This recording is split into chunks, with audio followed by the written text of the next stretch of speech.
Bonjour et bienvenue au YouTube channel de Do More Training, toujours en compagnie de Samuel Plouffe, consultant en nutrition et kinésiologue. Bonjour Sam. Bonjour David. Tu nous as donné plusieurs conseils pour améliorer notre santé globale. Entre autres, tu nous as parlé des superfoods à consommer au quotidien. Tu nous as donné des conseils pour faire une détoxification de nos organes qui est extrêmement bénéfique à tout point de vue.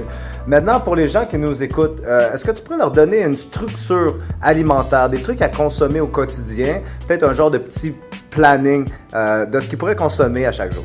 Oui. Tout d'abord, il y a 4 catégories de nourriture. OK? Il y a la nourriture biogénique. Ça s'avère être régénération de la vie. OK? Donc, on parle des graines germées de céréales. On parle des jeunes pousses vertes, par exemple, les noix. OK? Ensuite, on a une nourriture bioactive. Les fruits, les légumes, entre autres.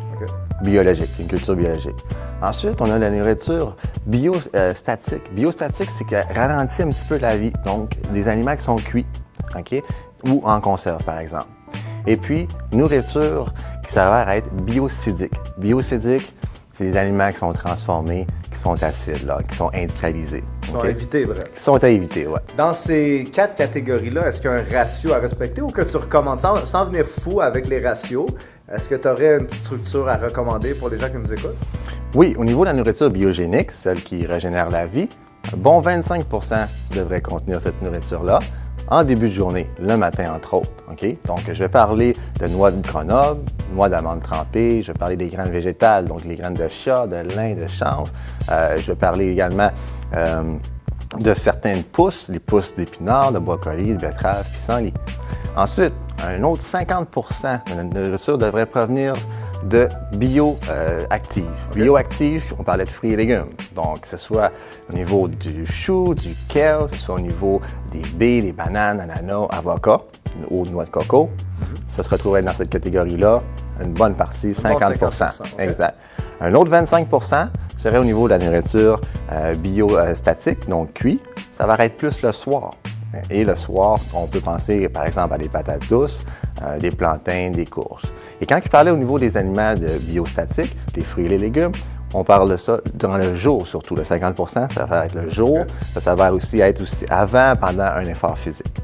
Donc, tu nous as parlé des aliments biostatiques, qui sont des aliments plus cuits. Ouais. Tu nous avais parlé déjà de la cuisson, que c'est à éviter à une haute température. Donc, on va recommander une cuisson à la vapeur si vous mangez la portion biostatique. Ouais. Est-ce que tu aurais d'autres conseils côté structure alimentaire?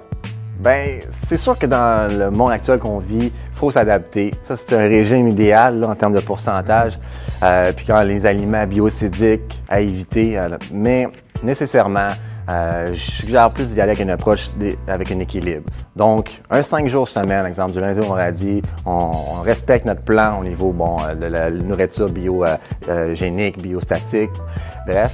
Mais au niveau biocidique, on peut se permettre de déroger un peu du plan, en consommer le week-end par exemple. Donc, faire un ratio 5 pour 2. Donc, le week-end, 2 jours, c'est qu'on peut se laisser aller à un certain niveau, toujours en ayant une bonne prise de conscience.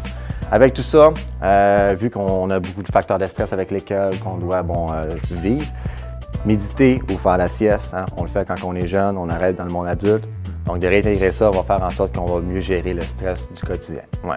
OK, parfait. Donc, merci beaucoup, Sam. Un plaisir. Tu l'avais encore une fois compris de l'expert. On parle de juste revenir à la base. Faire les siestes, on en faisait quand on est petit, on n'en fait plus. Essayer de retourner à cette habitude-là. On parle aussi de prendre une prise de conscience. Quand vous mangez des trucs qui ne sont pas bons pour vous, essayez d'être conscient au moins de ça.